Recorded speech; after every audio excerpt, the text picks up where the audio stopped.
So what I got here is an old PSC bow that I had tricked out for bow fishing.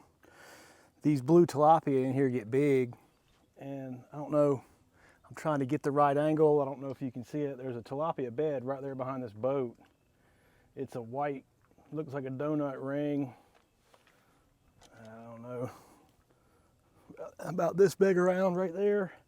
And there's a tilapia actually sitting in it. I can't ever get them to bite anything. So I had this old bow set up. See if I can get them.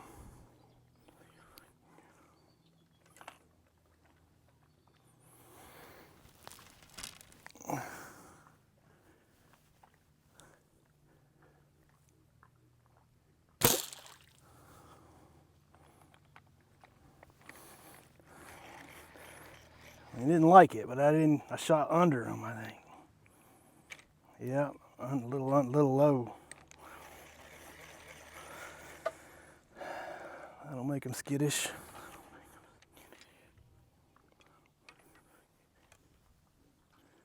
He just came right back in there.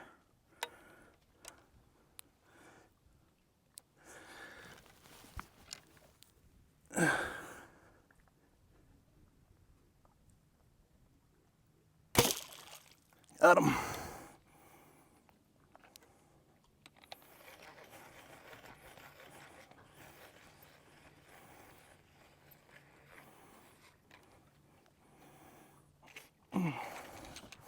This is the part I haven't really perfected.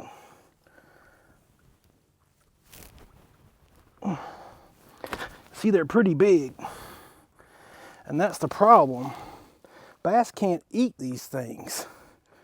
A bass can't eat it. So it's a little smaller than the ones from last year. I guess that's good, but it's still an awfully big daggone fish, you know.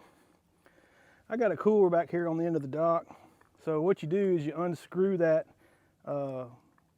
head off of there and pull the arrow out.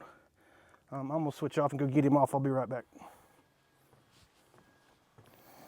All right, take a little break from my bad shooting. We can do the dock talk some more, I guess. So like I was talking about, this is Rodman, and it's a trophy bass fishery. And what I've said many times is harvest is very important. You can hear that tilapia kicking around in that cooler right now. He was harvested today. The tilapia are too big for the bass to eat in here. So there are people who do bow fishing out here for them. And when they're up like this in the spring, you can shoot them. And when the sun comes out from behind the clouds like that, oh, there's one right there, I believe.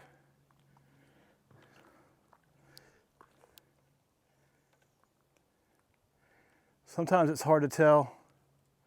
They're whitish looking, and they fan out the bottom kind of whitish looking, so in the sand there. But there's 1, 2, 3, 4, 5, 6, 7, 8, 9. I just shot one off the 10th tilapia bed. There's an 11th one out there. They line this bank. And yeah, their babies are good bass forage, but big 5-pound tilapia are not bass forage. So that's taken up 5 pounds of forage that could be available to bass. Either 5 pounds of tilapia that are smaller, or 5 pounds of something else like golden shiner. Because you have to remember, it can't hold as many fish as you want it to. You know, it's not unlimited. So it's kind of like money. If you had $100 and you spent 50 of it on tilapia, you've only got 50 left. That same thing with space in the pond. If we have $100, say, of forage, and $80 of it is tilapia or too big a fish too big for bass to eat, then bass won't grow very well. So this is just another way that when I talk about harvest, sometimes you have to harvest the forage side too. In this scenario,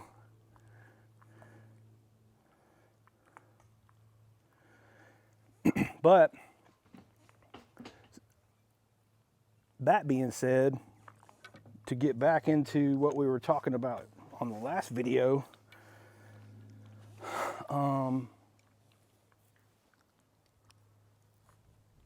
this is a special place, you know.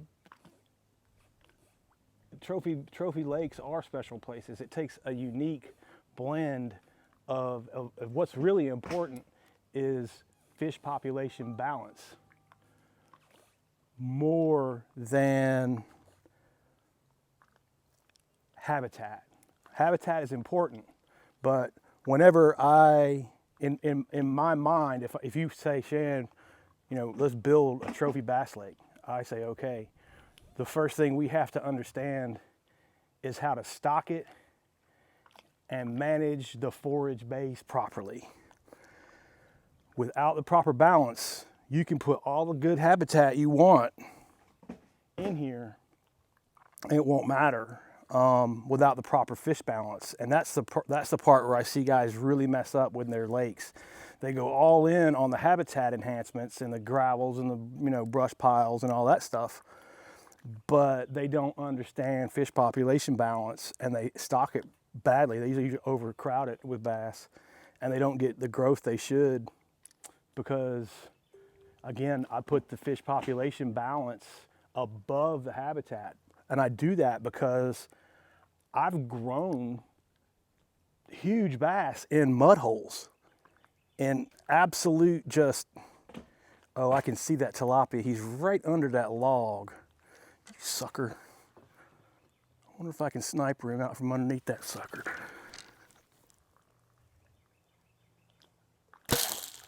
Oh, I think I missed him. It was right in front of his face.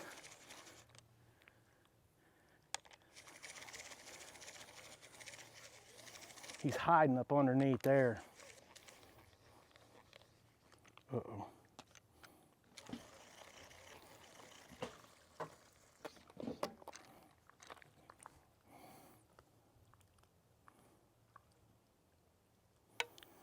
So, I guess to go back to, you know, like pond management ideas, it's a simpler system. There's just bass and bluegill. So if your bass start getting skinny, you can only attribute it to one thing, an overcrowded bass population. Where if you add crappie to that, your bass will get skinny due to crappie competition. So there's just in a pond with 3 different species. That's how it could get complicated just like that. This is completely different. This is 10,000 acres and dozens, 10, 20, 30, 40 species. God knows how many species. I don't even know. This is very complex, but the same ideas still apply.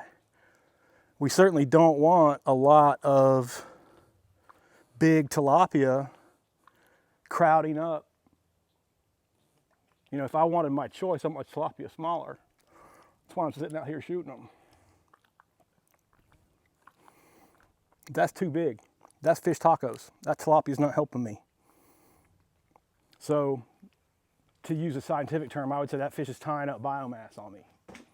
That fish is not beneficial to my goals of the fishery, which is trophy bass. That fish is too big to be forage, so we'll let it reproduce. Fine. Now it's fish tacos.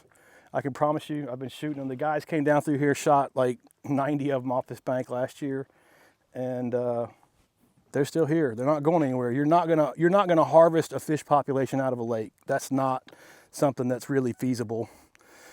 Guys get that messed up a lot.